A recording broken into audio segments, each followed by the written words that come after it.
ओम नमः शिवाय। शिवजी सदा सहाय। ओम नमः शिवाय। गुरुजी सदा सहाय। अध्याय 2324 विद्वेश्वर संहिता। शिव नाम जप तथा भस्म धारण की महिमा, त्रिपुण के देवता और स्थान आदि का प्रतिपादन। ऋषि बोले, महाभाग व्यास शिष्य सूत जी, आपको नमस्कार है। अब आप उस परम उत्तम भस्म महात्म्य का ही वर्णन कीजिए। भस्म महात्म्य, रुद्राक्ष महात्म्य तथा उत्तम नाम महात्म्य, इन तीनों का परम प्रसन्नता पूर्वक प्रतिपादन कीजिए और हमारे हृदय को आनंद दीजिए। सूत जी ने कहा, महर्षियों, आपने बहुत उत्तम बात पूछी है। ये समस्त लोगों के लिए हितकारक विषय है। जो लोग भगवान शिव की उपासना करते हैं वे धन्य हैं, कृतार्थ हैं। उनका देह धारण सफल है तथा उनके समस्त कुल का उद्धार हो गया। जिनके मुख में भगवान शिव का नाम है, जो अपने मुख से सदाशिव और शिव इत्यादि नामों का उच्चारण करते रहते हैं, पाप उनका उसी तरह स्पर्श नहीं करते जैसे खदीर वृक्ष के अंगार को छूने का साहस कोई भी प्राणी नहीं कर सकता। हे श्री शिव, आपको नमस्कार है। श्री शिवाय नमस्तुभ्यम। ऐसी बात जब मुंह से निकलती है तब वह मुख समस्त पापों का विनाश करने वाला पावन तीर्थ बन जाता है। जो मनुष्य प्रसन्नता पूर्वक उस मुख का दर्शन करता है, उसे निश्चय ही तीर्थ सेवन जनित फल प्राप्त होता है। ब्राह्मणों, शिव का नाम, विभूति तथा रुद्राक्ष, ये तीनों त्रिवेणी के समान परम पुण्य माने गए हैं।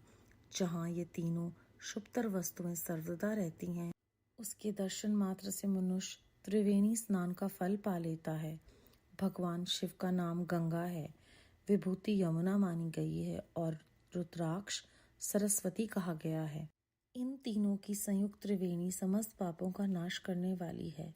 श्रेष्ठ ब्राह्मणों, इन तीनों की महिमा को सद स्विलक्षण भगवान महेश्वर के बिना दूसरा कौन भली भांति जानता है।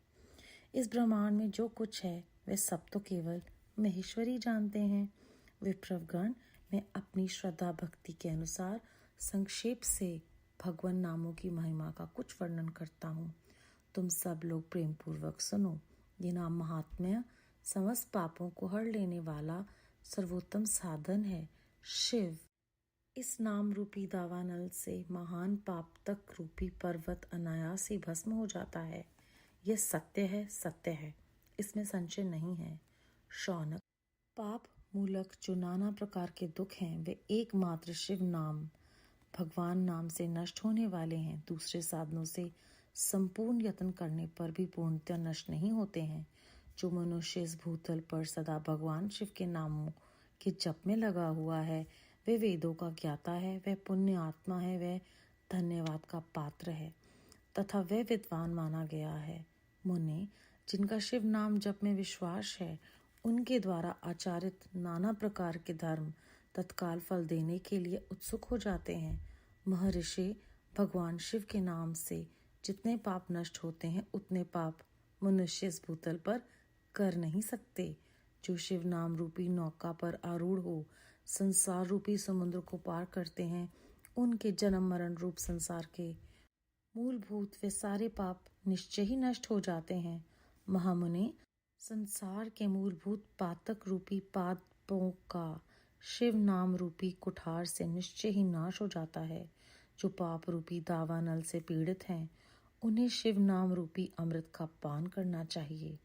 पापों के दावानल से दग्ध होने वाले लोगों को उस शिव नाम के बिना शांति नहीं मिल सकती। जो शिव नाम रूपी सुधा की वृष्टि जनित धारा में गोते लगा रहे हैं, वे संसार रूपी दावानल के बीच में खड़े होने पर भी कदापि शोक के भागी नहीं होते। जिन महात्माओं के मन में शिव नाम के प्रति बड़ी भारी भक्ति है, ऐसे लोगों की सहसा और सर्वथा मुक्ति होती है।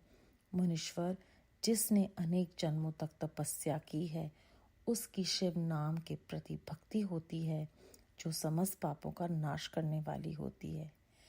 जिसके मन में भगवान शिव के नाम के प्रति कभी खंडित न होने वाली असाधारण भक्ति प्रकट हुई है, उसी के लिए मोक्ष सुलभ है, ये मेरा मत है। जो अनेक पाप करके भी भगवान शिव के नाम जप में आदर पूर्वक लग गया है, वह समस्त पापों से मुक्त हो ही जाता है, इसमें संशय नहीं है। जैसे वन में दावानल से दग्ध हुए वृक्ष भस्म हो जाते हैं, उसी प्रकार शिव नाम रूपी दावानल से दग्ध होकर उस समय तक के सारे पाप भस्म हो जाते हैं। शौनक, जिसके अंग नित्य भस्म लगाने से पवित्र हो गए हैं तथा जो शिव नाम जप का आदर करने लगा है, वह घोर संसार सागर को भी पार कर ही लेता है। संपूर्ण वेदों का अवलोकन करके पूर्ववर्ती महर्षियों ने यही निश्चित किया है कि भगवान शिव के नाम का जप संसार सागर को पार करने के लिए सर्वोत्तम उपाय है। मुनिवरों, अधिक कहने से क्या लाभ। मैं शिव नाम के सर्व पापाहारी महात्म्य का एक ही श्लोक में वर्णन करता हूँ। भगवान शंकर के एक नाम में भी पाप हरण की जितनी शक्ति है, उतना पातक मनुष्य कभी कर ही नहीं सकता। मुने, पूर्व काल में महापापी राजा इंद्रधुम्न ने शिव नाम के प्रभाव से ही उत्तम सद्गति प्राप्त की थी। इसी तरह कोई ब्राह्मणी युवती भी जो बहुत पाप कर चुकी है, शिव नाम के प्रभाव से ही उत्तम गति को प्राप्त हुई। द्विजों, इस प्रकार मैंने तुमसे भगवान शिव के उत्तम महात्म्य का वर्णन किया। अब तुम भस्म का महत्व सुनो, जो समस्त पावन वस्तुओं को भी पावन करने वाला है। महर्षियों, भस्म संपूर्ण मंगलों को देने वाला तथा उत्तम है। उसके 2 भेद बताए गए हैं, उन भेदों का मैं वर्णन करता हूँ, सावधान होकर सुनो। एक को महाभस्म जानना चाहिए और दूसरे को स्वल्प भस्म। महाभस्म के भी अनेक भेद हैं, वे 3 प्रकार का कहा गया है, श्रौत, स्म्रात और लौकिक। स्वल्प भस्म के भी बहुत से भेदों का वर्णन किया गया है। श्रौत और स्म्रात भस्म को केवल द्विजों के ही उपयोग में आने के योग्य कहा गया है। तीसरा जो लौकिक भस्म है, वह अन्य सब लोगों के भी उपयोग में आ सकता है। श्रेष्ठ महर्षियों ने यह बताया है कि द्विजों को वैदिक मंत्र के उच्चारण पूर्वक भस्म धारण करना चाहिए। दूसरे लोगों के लिए बिना मंत्र के ही केवल धारण करने का विधान है। जले हुए गोबर से प्रकट हुआ भस्म अगण्य कहलाता है। महामुने, वह भी त्रिपुंड का द्रव्य है, ऐसा कहा गया है। अग्निहोत्र से उत्पन्न हुए भस्म का भी मिनीषी पुरुषों को संग्रह करना चाहिए। अन्य यज्ञ से प्रकट हुआ भस्म भी त्रिपुंड धारण करने के काम में आ सकता है। जाबालोपनिषद में आए हुए अग्नि इत्यादि 7 मंत्रों द्वारा जल मिश्रित भस्म से धूलन करना चाहिए। महर्षि जाबली ने सभी वर्णों और आश्रमों के लिए मंत्र से या बिना मंत्र के भी आदरपूर्वक भस्म से त्रिपुंड लगाने की आवश्यकता बताई है। समस्त अंगों में सजल भस्म को मलना अथवा विभिन्न अंगों में तिरछा त्रिपुंड लगाना, इन कार्यों को मोक्षार्थी पुरुष प्रमाद से भी न छोड़ें, ऐसा श्रुति का आदेश है। भगवान शिव और विष्णु ने भी त्रिपुंड धारण किया है। अन्य देवताओं सहित भगवती उमा और लक्ष्मी देवी ने भी वाणी द्वारा इनकी प्रशंसा की है। ब्राह्मणों, क्षत्रियों, वैश्यों, शूद्रों, वर्ण संकरों तथा जाति भ्रष्ट पुरुषों ने भी उद्दूलन एवं त्रिपुंड के रूप में भस्म धारण किया है। इसके पश्चात भस्म धारण तथा त्रिपुंड की महिमा एवं विधि बताकर सूची ने फिर कहा, महर्षियों, इस प्रकार मैंने संक्षेप से त्रिपुंड का महत्व बताया है।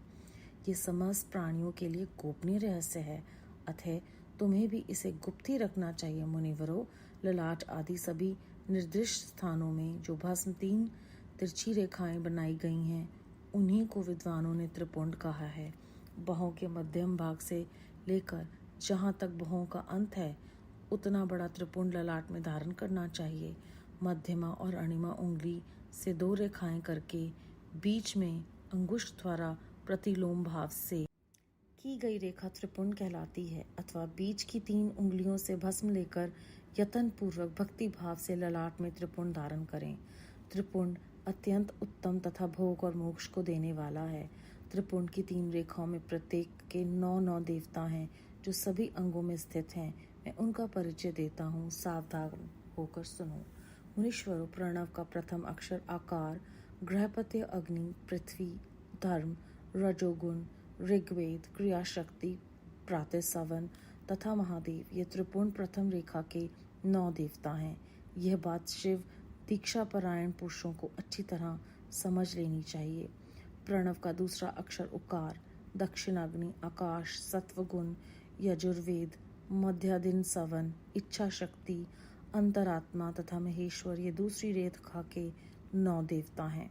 प्रणव का तीसरा अक्षर मकार, अवन्य अग्नि, परमात्मा, तमोगुण, क्षुद्लोक, ज्ञान शक्ति, सामवेद, तृतीय सवन तथा शिव ये तीसरी रेखा के 9 देवता हैं। इस प्रकार स्थान देवताओं की उत्तम भक्तिभाव से नित्य नमस्कार करके स्नान आदि से शुद्ध हुआ पुरुष यदि त्रिपुण धारण करे तो भोग और मोक्ष को भी प्राप्त कर लेता है। मुनीश्वर, ये संपूर्ण अंगों में स्थान देवता बताए गए हैं। अब उनके संबंधी स्थान बताता हूँ, भक्तिपूर्वक सुनो। 32, 16, 8 अथवा 5 स्थानों में त्रिपुण का न्यास करें। मस्तक, ललाट, दोनों कान, दोनों नेत्र, दोनों नासिका, मुख, कंठ, दोनों हाथों, दोनों कोहनी, दोनों कलाई, हृदय, दोनों पार्श्व भाग, नाभि, दोनों अंडकोश, दोनों उरु, दोनों गुल्फ, दोनों घुटने, दोनों पिंडली और दोनों पैर। ये 32 उत्तम स्थान हैं। इनमें क्रमशः अग्नि, जल, पृथ्वी, वायु, 10 दिक्प्रदेश, 10 दिक्पाल तथा 8 वसुओं का निवास है। धर, ध्रुव, सोम, आप, अनिल, अनल, प्रत्यूष और प्रभास ये 8 वसु कहे गए हैं। इन सबका नाम मात्र लेकर इनके स्थानों में विद्वान पुरुष त्रिपुण धारण करें अथवा एकाग्रचित हो 16 स्थानों में ही त्रिपुण धारण करें। मस्तक, ललाट, कंठ, दोनों कंधे, दोनों भुजाएं, दोनों कोहनियां तथा दोनों कलाइयों में, हृदय में, नाभि में, दोनों पसलियों में तथा पृष्ठ भाग में त्रिपुण लगाकर वहां दोनों अश्विनी कुमारों का शिव, शक्ति, रुद्र, ईश तथा नारद का और वाम आदि 9 शक्तियों का पूजन करें। ये सब मिलकर 16 देवता हैं। अश्विनी कुमार 2 कहे गए हैं, नास्त, असत्य और दस्त्र अथवा मस्तक, केश, दोनों कान, मुख, दोनों भुजा, हृदय, नाभि, दोनों उरु, दोनों जानु, दोनों पैर और पृष्ठ भाग। इन 16 स्थानों में 16 त्रिपुण का न्यास करें। मस्तक में शिव, केश में चंद्रमा, दोनों कानों में रुद्र और ब्रह्मा, मुख में विघ्नराज गणेश, दोनों भुजाओं में विष्णु और लक्ष्मी, हृदय में शंभु, नाभि में प्रजापति, दोनों उरों में नाग और नाग कन्याएं, दोनों घुटनों में ऋषि कन्याएं, दोनों पैरों में समुद्र तथा विशाल पृष्ठ भाग में संपूर्ण तीर्थ देवता रूप से विराजमान है। इस प्रकार 16 स्थानों का परिचय दिया गया है। अब 8 स्थान बताए जाते हैं। गुहा स्थान, ललाट, परम उत्तन, कर्ण युगल, दोनों कंधे, हृदय और नाभि ये 8 स्थान हैं। इनमें ब्रह्मा तथा सप्तऋषि 8 देवताएं बताए गए हैं। मुनीश्वरों, भस्म के स्नान को जानने वाले विद्वानों ने इस तरह 8 स्थानों का परिचय दिया है अथवा मस्तक, दोनों भुजाएं, हृदय और नाभि इन 5 स्थानों को भस्मवेता पुरुष ने भस्म धारण के योग्य बताया है। यथासंभव देश काल आदि की अपेक्षा रखते हुए उद्लुन को अभिमंत्रित करना और जल में मिलाना आदि कार्य करें। यदि उद्लुन में भी असमर्थ हों तो त्रिपुंड आदि लगाएं। त्रिनेत्रधारी, तीनों गुणों के आधार तथा तीनों देवताओं के जनक भगवान शिव का स्मरण करते हुए नमः शिवाय कहकर ललाट में त्रिपुंड लगाएं। ईशानभाय नमः ऐसा कहकर दोनों पार्श्व भागों में त्रिपुंड धारण करें। बीजाम्य नमः ये बोलकर दोनों कलाइयों में भस्म लगावें। पृथ्व्य नमः कहकर नीचे के अंग में, उमेशंभाय नमः कहकर ऊपर के अंग में तथा भीमाय नमः कहकर पीठ में और सिर के पिछले भाग में त्रिपुंड लगाना चाहिए। अध्याय 23 और 24 संपूर्ण। संगत जी, इस अध्याय में हमने जाना है कि भस्म, रुद्राक्ष और उत्तम नाम का क्या महत्व है। कहते हैं कि जो शिव के नाम की उपासना करते हैं वे धन्य हैं, उनके समस्त कुल का उद्धार हो जाता है। और गुरु साहब भी कहते थे कि अगर एक भी संगत में आ गया तो सारी फैमिली ब्लेस हो जाती है। जो शिव जी के सानिध्य में होते हैं उनको पाप स्पर्श भी नहीं कर सकता। जैसे कहते हैं खद्दर का वृक्ष की यहाँ पर हमें एग्जाम्पल दी गई है कि उनके अंगारों को कोई छूने का साहस भी नहीं कर सकता। इस प्रकार हम महाशिव की सुरक्षा कवच में हैं। और जो इंसान श्री शिवाय नमस्तुभ्य को एक बार कहता है उसके सारे पाप नष्ट हो जाते हैं। और शिव जी का नाम लेने से तो उतने पापों की जो हमने अब तक किए हैं और जो नहीं भी किए हैं उतने पापों से हम मुक्ति पा लेते हैं। तो उस नाम को लेने के लिए हमें प्रेरणा दी जाती है कि हमें परमात्मा का नाम लेना है। शिव जी का नाम गंगा है, विभूति को यमुना कहा गया है, रुद्राक्ष को सरस्वती कहा गया है। इस तरह ये त्रिवेणी के समान परम पुण्य है और इसके दर्शन मात्र से ही पाप जो हैं वो हमारे छिन्न हो जाते हैं। और शिव जी का नाम जो है वो अमृत पान है।